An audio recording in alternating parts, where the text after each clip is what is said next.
I have something that I call a visionary leadership model. And the visionary leadership model is based on 5 key components.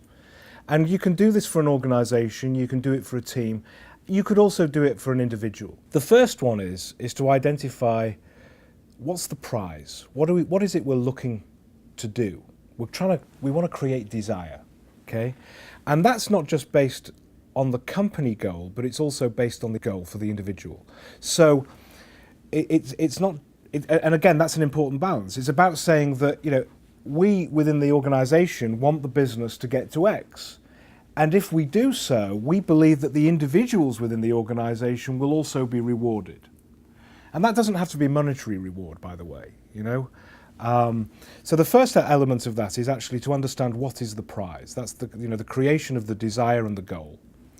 The second element to that is to understand the necessity. So why do we have to do this?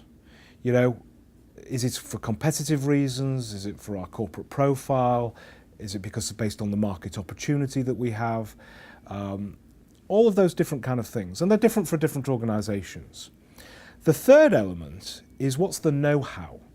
What do we need from a know-how perspective, the knowledge within our organization to be able to fulfill those things? And identifying specifically what do we have today and comparing that with what we think we need. Identifying the gap and then putting a plan together to be able to fulfill that gap. The fourth element is what are the milestones? How are we going to measure this?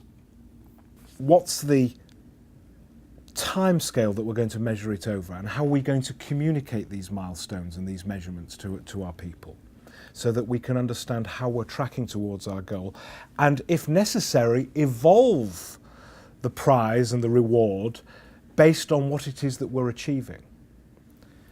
And the final thing is what are the values? That's the values that we are as an organization, as an employer, as a customer provider, as a member of a corporate community. What's our social responsibility? And as individuals within the organization, what are their values? How do we want them to represent us when they're talking to our customers, with honesty and with openness and so on?